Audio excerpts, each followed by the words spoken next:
Blog do Paulinho.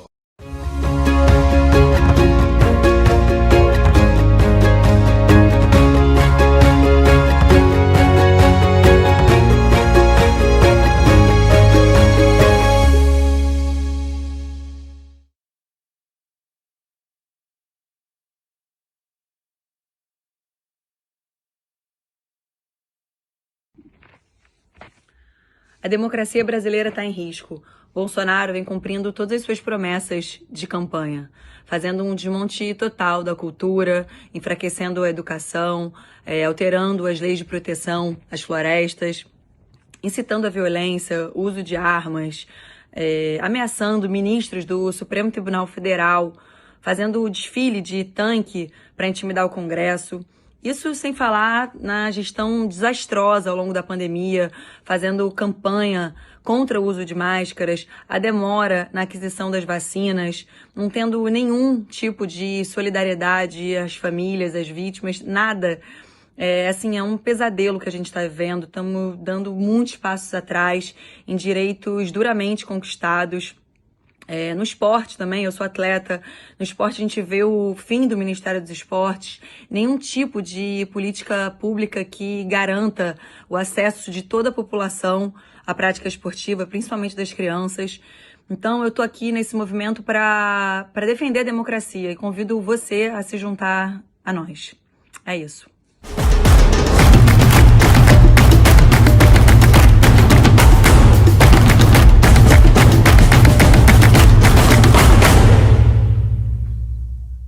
Olá, eu sou Juca Kfouri, sou jornalista desde 1970 e tenho o orgulho, a satisfação de estar ancorando esta conversa com 3 atletas de primeiro nível na história do esporte brasileiro, participando deste evento em nome dos esportistas pela democracia, do movimento Direitos Já, Fórum pela Democracia.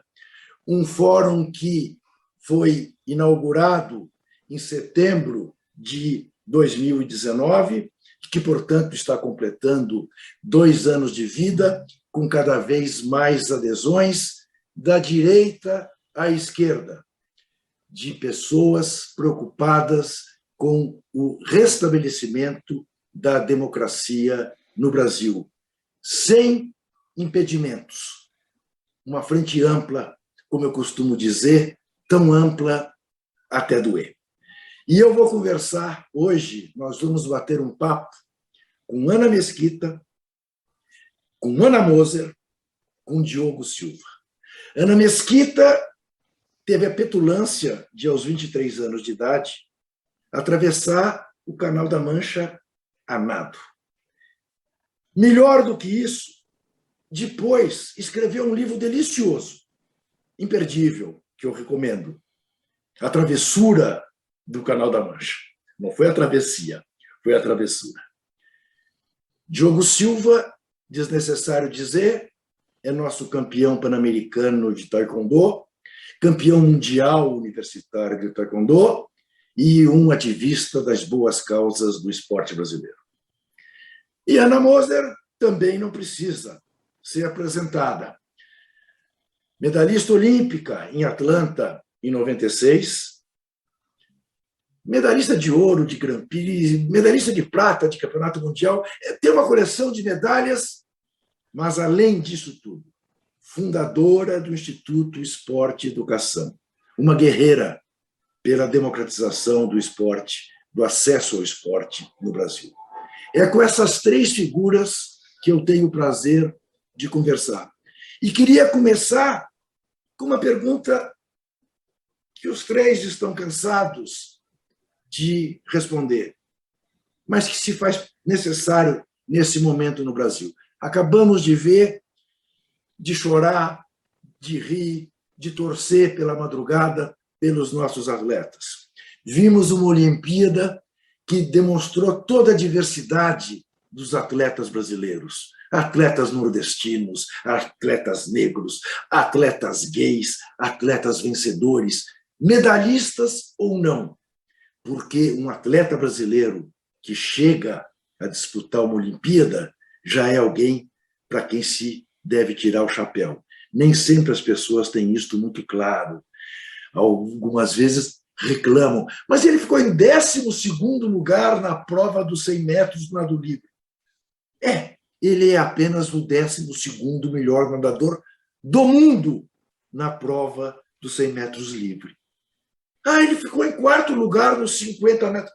Ele é o 4º nadador, ou o 4º velocista, ou o 4º voleibolista do mundo. Do mundo. Quem me dera ser o 12º jornalista mais importante do mundo. E eu quero explicar, antes de passar a palavra à Ana Mesquita, que essa camisa aqui, da democracia, do Fórum, do coletivo Democracia Corintiana, eu estou vestindo por uma razão muito simples. Você há de imaginar que há 50 e tantos anos na vida como jornalista esportivo, eu tenho camisas as mais diversas, dos mais diversos clubes. Procurei uma que fizesse alusão à democracia.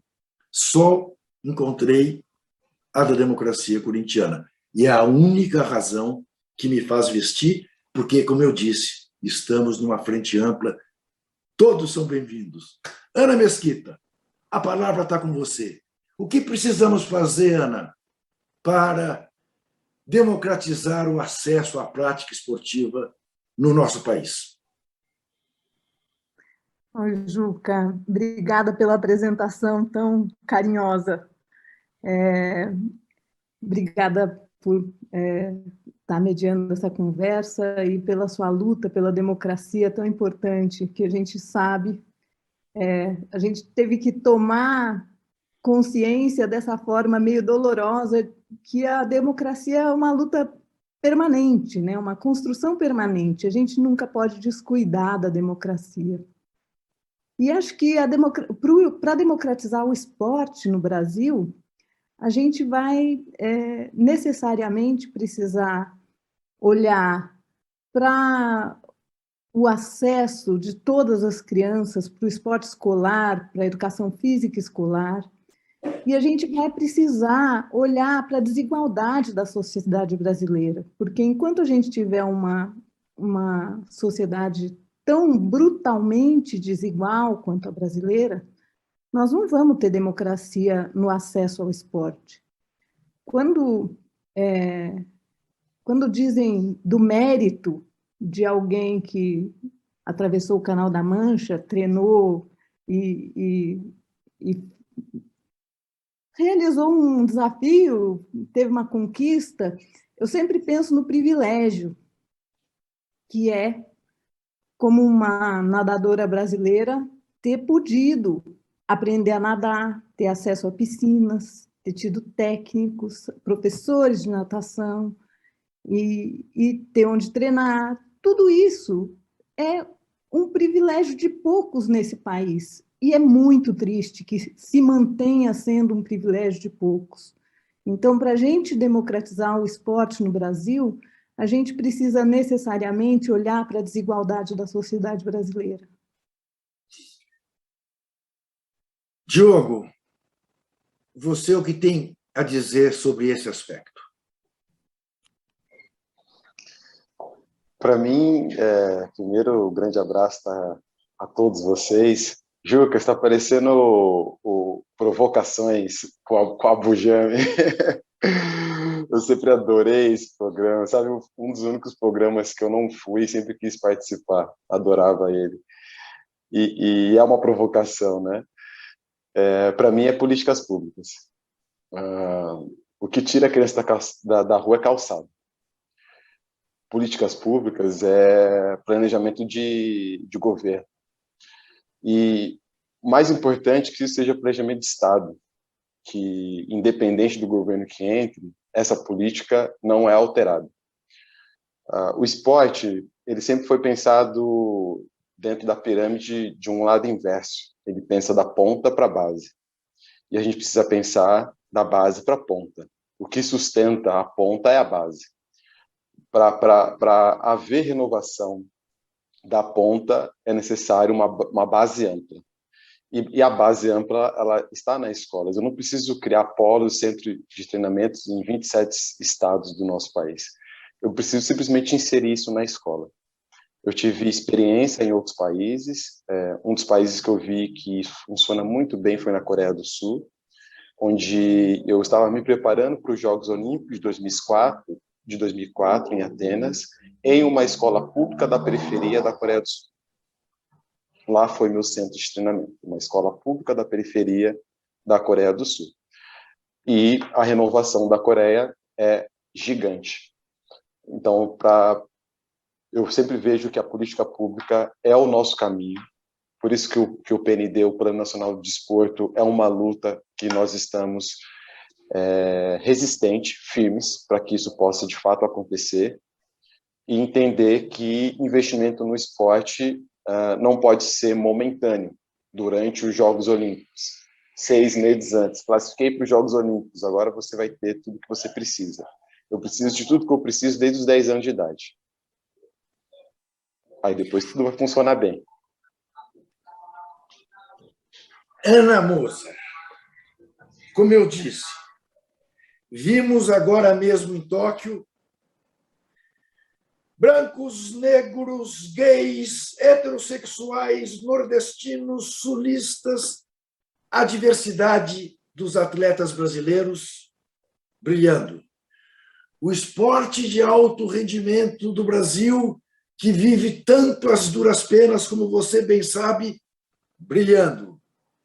Mas é isso que nós precisamos.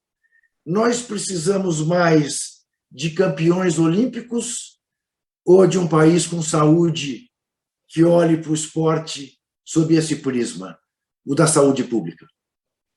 Então, Juca, primeiro, oi para todo mundo, muito bom estar aqui, bom estar com a Ana, com o Diogo, contigo, Juca.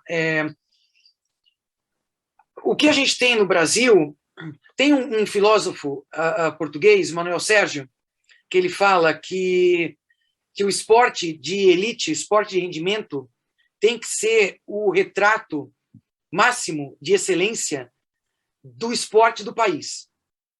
Né? Então, nós só temos esse esporte de elite. A gente não é um reflexo do que existe no país. Nós não temos a cultura do esporte. Nas famílias, nas cidades. É aquele negócio, se a Rebeca não tivesse nascido em Guarulhos, que tinha um projeto público de ginástica artística, se ele tivesse nascido em Bauru, não estou nem dizendo no Nordeste ou no Norte, né? Que não tinha um projeto público de ginástica, a gente não tinha a Rebeca. Porque as coisas acontecem no Brasil assim, ao acaso. Né? Se eu não tivesse nascido em Blumenau, eu não tinha jogado vôlei. Então, essa é uma questão, enfim, se a gente não tiver a relação, né, com o que diz a Constituição, que é direito de todos, e é direito de todos como é educação, como é saúde, como é moradia, como é emprego, e aí o esporte, como é cultura, né, e o esporte entra nessa relação de cultura, de lazer, e entra, né, porque entrou na Constituição porque foi resultado de um debate, né, foi o retrato do que tinha de debate na sociedade naquele momento, e se priorizou o esporte para botar na Constituição porque ele tem benefícios. Então, é uma questão de respeitar, né, ou buscar garantir o que está escrito, né, o que está previsto. E ter o esporte como uma parte importante dentro das manifestações humanas, porque quando a pessoa está incluída, isso é muito claro. Para nós que fazemos esporte, isso é muito claro. Que ele faz parte da vida.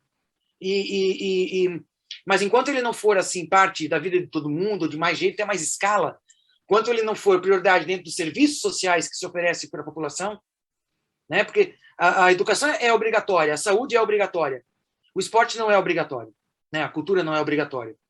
Por isso o PND é importante, né? Você tem um PND, o Plano Nacional do Desporto, você tem uma lei, um arcabouço legal que dê o desenho e que aí baseie as políticas públicas para que seja garantido, porque a gente precisa criar cultura, nós não temos a cultura, para a gente tem que criar a cultura, então é ocupar espaço, é ir fazendo existir onde não tem. é ir fazendo ser presente, né, na vida das pessoas, né? Se a gente olhar, por exemplo, os Estados Unidos, tem essa cultura.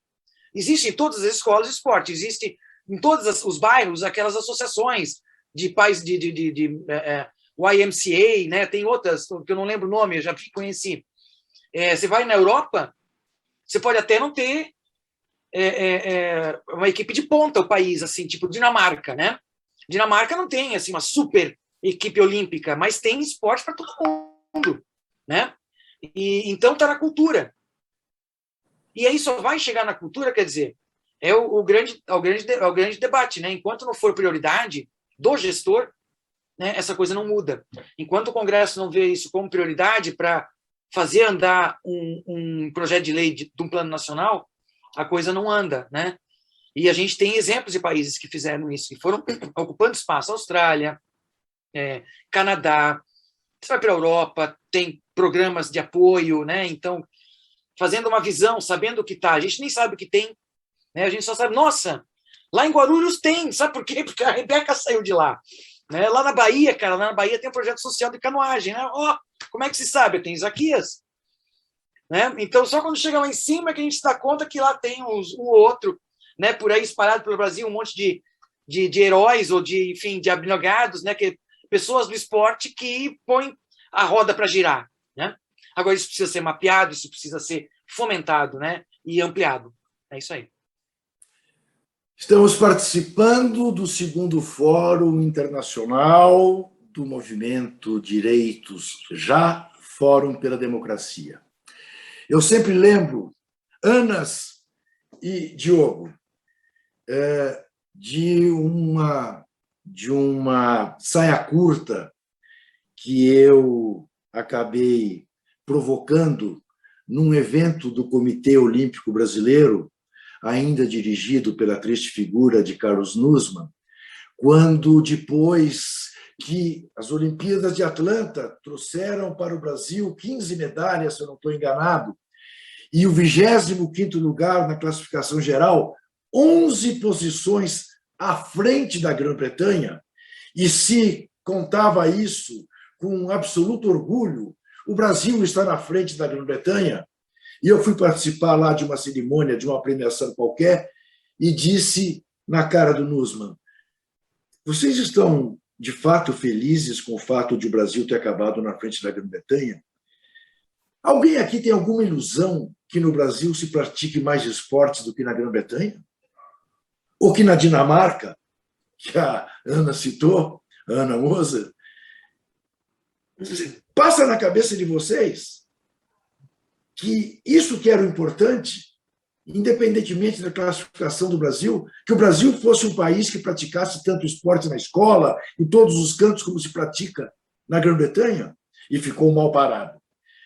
Nas Olimpíadas seguintes, é desnecessário dizer, demitiram o ministro do esporte da Grã-Bretanha. Nas Olimpíadas seguintes, a Grã-Bretanha ficou em 8º lugar, se não me engano. Né? Tinha havido ali um problema de planejamento. Né? Era óbvio, né, que o alto rendimento da Grã-Bretanha faria isso que o filósofo português diz, que é a pura verdade. Aí, Ana, eu te pergunto, fico me imaginando você vendo as Olimpíadas de Tóquio. A maratona náutica, aquática, é a sua prova predileta, não? É claro, né? Gritei tanto, tanto, tanto. É ouro, vai ser ouro, chegou, é ouro. Incrível, Ana Marcela. Nossa, que prova perfeita, incrível. O que é Agora, preciso fazer para ser uma Ana Marcela? Olha, Juca, eu acho que, sem dúvida, precisa de muita dedicação, de muito treinamento. A gente percebe a determinação dela, como ela reagiu diante das dificuldades, né? Depois de ter perdido a medalha por pouco em Londres, ter acabado de fora do Rio, ela ainda continuou insistindo, e melhor do mundo, e campeã mundial, vai lá e ouro. Quer dizer, precisa de uma matéria humana ali muito forte, muito resiliente, com certeza absoluta. Mas é óbvio que também precisa de muitas outras coisas, né? Esse acesso, a sorte de ter sido descoberta de alguma forma, né? Que isso é um pouco do acaso, né? De ter nascido num lugar em que o talento dela pudesse ter sido detectado por alguém, né? Percebido em algum momento. Então, precisa de muito mais coisa, né? E na hora que começa a treinar, então, num alto rendimento, todo mundo sabe que quantas outras coisas precisa, né? Muito apoio, precisa de uma equipe multidisciplinar, um monte de gente apoiando, apoio de família, são muitas coisas necessárias. Agora, para o esporte ter muitas Anas Marcelas e não ter só uma exceção de Ana Marcela, a gente precisa que o poder público entenda que esporte é investimento e não gasto. Você não gasta na formação esportiva, no esporte educacional, você investe, porque isso vai fazer o país economizar muito em outros setores, se a gente tiver realmente uma política pública, um plano nacional do desporto, como disse o Diogo. Agora, para pautar um plano nacional de desporto, o poder público, o governo, precisa compreender a importância do investimento em esporte. O esporte precisa parar de ser visto como um gasto. Você sabe, Ana, eu sempre repito esse dado, né? Fica até chato, porque parece uma coisa assim repetitiva, mas é bom que as pessoas sempre saibam. Uma velha, antiga pesquisa da Organização Mundial da Saúde, eu nem sei se ainda é atual, mas mostrava que a cada dólar que você investe em acesso à prática esportiva, você economiza 3 em saúde pública, né? Eu sempre digo isso. No Brasil, o Ministério do Economiza em Esporte... segurança pública também, Juca. Isso. Além da saúde pública, ainda mais A segurança na pública. segurança pública. Quer dizer, é investimento, não é gasto. Claro. Preciso colocar isso no orçamento e perceber que é um investimento. Eu sempre digo isso. O Ministério do Esporte no Brasil, que o governo genocida fechou, é o Ministério da Saúde. Porque o Ministério da Saúde, na verdade, é o Ministério da Doença. É o ministério que corre atrás de mais médico, que ele também fechou, né? Leitos e tudo mais. E aí, Diogo, eu vou te fazer uma pergunta impertinente. Se você também não quiser responder, você, Juca, não me coloque nessa situação. Se você se encontrasse num tatame com o genocida, qual seria, assim, a sua atitude? Em busca do nocaute, né? Como é que você vê essa barbárie que nós estamos passando do ponto de vista do esportista, Diogo? É muito complicado, Juca, porque eu fui salvo por políticas públicas, eu fui salvo pela Bolsa Atleta. Sem a Bolsa Atleta, eu não tinha a mínima ideia de como eu consegui ter uma carreira esportiva no Brasil. A gente não tinha praticamente nenhum investimento privado, com confederações e organizações esportivas totalmente abaixo, dentro do que a gente pode dizer que deve ser os princípios administrativos de gestão esportiva. Então, a gente não tinha expectativa de sobrevivência, de fato, nessas modalidades. A maioria dos atletas encerravam por lesões, porque não foram bem cuidados, encerravam por frustrações e encerravam porque já pensava que não conseguiria, aos 30, ter casa própria, conseguir o mínimo que o esporte poderia oferecer a eles. E quando eu entro nesse ciclo, como um jovem talento, eu já entro sabendo que tudo isso precisava ser rompido, mas de que forma? E eu dou a sorte que no ano de 2004 para 2005 é criada a Bolsa Atleta, eu sou um dos contemplados, e aí eu vejo minha carreira sendo um pouco mais confortável, porque eu poderia investir a minha energia em treinar e me aperfeiçoar. Então, eu sei, de fato, das importâncias das políticas públicas, das políticas afirmativas, das cotas, tudo aquilo que beneficia as pessoas que, assim como eu, olhavam para aquela escadaria e falavam: como que eu vou chegar lá em cima? De que forma? Então, é difícil a gente ver um atleta hoje, mesmo ele tendo muito mais benefícios do que a minha geração, né, os programas são mais robustos.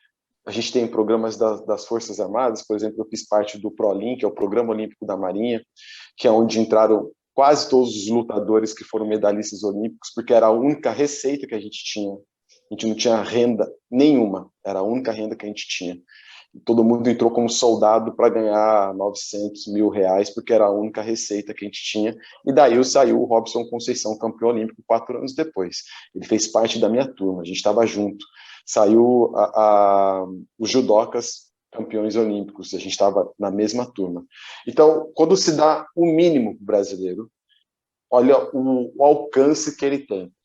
E quando a gente vê um governo que nega tudo, né, nega aquilo que a gente entende como benefício social, como direito à vida, a gente vê que muitos atletas recuaram, não querem mais tocar no assunto, não querem conversar sobre, ou uma grande polarização. Pessoas que se transformaram, pessoas que mostraram a sua verdadeira face. Que, de fato, é importante, porque agora a gente também sabe com quem a gente está lidando. Essa coisa da falsa democracia racial sempre foi um impedimento, né, combativo. Agora a gente sabe lidar melhor com quem que a gente está conversando, quem são os aliados, com quem que eu devo dialogar. E eu acho que nessa parte foi muito bom para o Brasil. A gente vivia sempre com muitas máscaras. Antes de usar máscara, já tínhamos muitas máscaras. Essas máscaras caíram bastante, né, dentro das famílias, dentro dos trabalhos, pessoas que a gente deixou de conversar, pessoas que a gente deixou de seguir, porque a gente falou: caramba, olha o que essa pessoa se tornou. E eu vejo que esse governo fez essa polarização. Ele fez muitas pessoas saírem do armário, mostrar os monstros que são. E a gente agora pode ser mais combativo, a gente pode se focar, ser mais objetivo. Então, Ana Moser, nós estamos nos aproximando do fim desse nosso papo. Quero relembrar que somos do grupo Esportistas pela Democracia e essa é a nossa contribuição ao segundo Fórum Internacional dos Direitos Já, Fórum pela Democracia. Ana, pegando exatamente essa reflexão feita pelo Diogo, como é que você espera que a gente chegue até 22 e que em 22, enfim, a gente possa recuperar o caminho civilizatório? Nossa, Juca, assim, primeiro eu queria dizer que eu sou totalmente a favor do nocaute. Tá? Achei fantástica, não, achei fantástica, Diogo, a sua colocação, tá total aí, eu acho que você está, assim, muito bem na sua análise, no seu posicionamento. Olha, eu passei, eu vou falar, assim, não tenho fórmula, Juca, eu sou uma mera cidadã, até exposta, né, porque a gente, na nossa, né, na atuação profissional, eu como presidente de ONG, eu como figura do esporte, né? A gente fala, a gente faz coisas e se posiciona enfim, e está exposta, né? Está sempre em risco, né? E eu, desde que mudou o regime, que a gente vive num regime totalmente diferente, né? É muito louco, Juca. Eu participei da última reunião da Comissão Nacional de Esporte antes antes do novo regime tomar posse, né? Então foi no final de 2018. Então já estava vencida a eleição e estava, enfim, então ali estava na reunião, inclusive o primeiro secretário, né? Que foi um general, né, foi primeiro secretário, ele estava ali na reunião, quem era o ministro na época, ainda era ministério, era o Leandro, né? Bom, naquela reunião da pauta, assim, normalmente não tem grandes pautas, né, a reunião do conselho é mais, a coisa já está totalmente já articulada e ali a gente só vai dizer amém, né, enfim, pouquíssima coisa tem debate, né, pelo menos na minha experiência, eu tive algum tempo participando do conselho, mas naquela reunião especial, então tinha um item a ser aprovado, que era mudar a Lei Pelé, incluindo, né, a gente tem 3 manifestações na Lei Pelé: esporte educacional, esporte participação e esporte rendimento. Então, era para incluir uma 4ª manifestação, que era o esporte militar. E foi feita uma votação, né? Foi constrangedora a votação, né? Ninguém nem olhou para cima, todo mundo olhou para baixo, inclusive, né? Quem dirá dizer alguma coisa. Então, a coisa às vezes é meio assim, né? É meio uma coisa imposta e a gente fica parece que sem condição de interação, sem condição de participação, né? Desde começo de 2019, não se tem antes um pouco até, mas não, antes eu diria que não, mas a partir do começo de 2019, não há conversa para o esporte, não há conversa em torno de temas para fazer avançar, não há isso. Há só sempre uma luta para não deixar regredir. A gente teve alguns embates nesses 2 anos, de 3 anos, de não deixar regredir o que já tem. Quase perdemos a lei de incentivo agora na reforma tributária, né? Então, e fora outras questões, né? Então, assim, eu como cidadão, como é que eu estou nesse momento, Juca? Eu me agarro às utopias, me agarro às minhas utopias. Porque, como diz meu filho, nesse negócio de eu não vou me estender mais, mas é só para ilustrar, né? Nessa briga ideológica entre vacina e tratamento precoce e Covid e essas, né, teorias de conspiração em torno da vacina, que vai virar todo mundo alien ou qualquer outra coisa, né? O meu filho fala assim: não, mas se isso for verdade, não tem mais esperança. Acabou tudo. Então, eu estou aqui firme, né, na fé e na utopia que não vai acontecer isso. A gente vai reverter, né? E a gente vai reverter, e se conseguir reverter na eleição do ano que vem, porque para mim não é certo. Eu não tenho nenhuma segurança. Apesar de tudo estar acontecendo, apesar de pesquisa, eu não sei. Mas se a gente conseguir reverter, a gente vai ter uma grande responsabilidade, que a gente tem que efetivamente, como sociedade, dar uma resposta de virada. Se a gente hoje está chorando pelo desmonte, que é um desmonte por tudo, e pela morte, e pela destruição, se a gente está chorando por isso hoje, se a gente reverter, a gente tem que dar a resposta para isso, né? Então, é isso que eu tinha para dizer, Juca.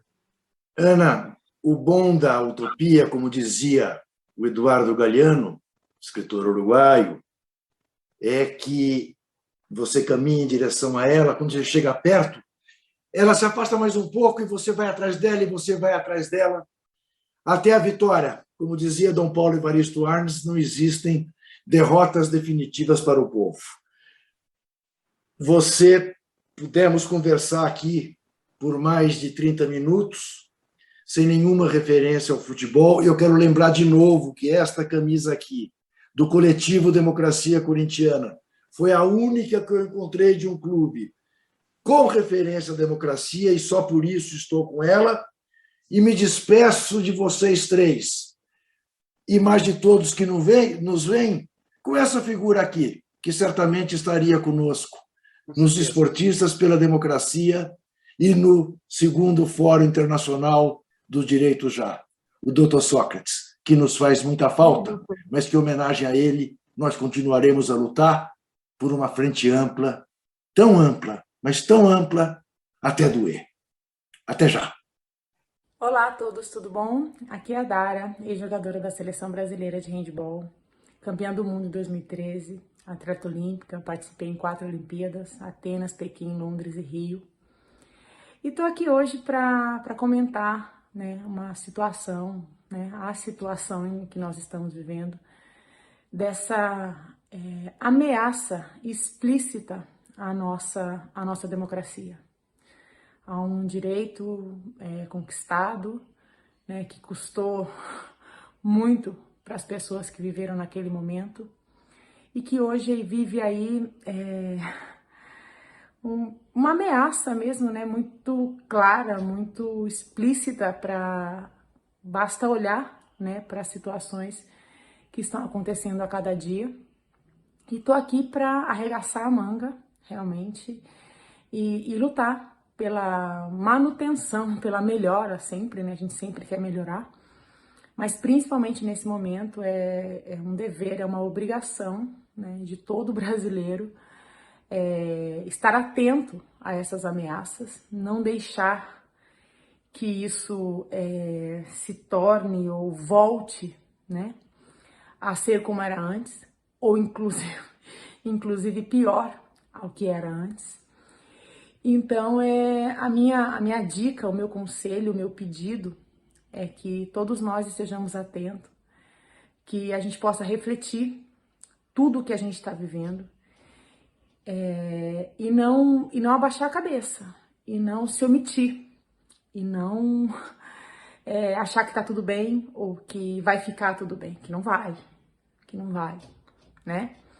E aí o meu pedido, né, a minha atenção, meu toque de atenção, acho que fica melhor, é para essa reflexão. Reflitam sobre esse perigo que a nossa democracia está correndo, né? E vamos para a luta. Vamos para a luta, vamos arregaçar mesmo as mangas e não vamos deixar que nada, nem ninguém, mude, interfira, ameace a um direito nosso conquistado.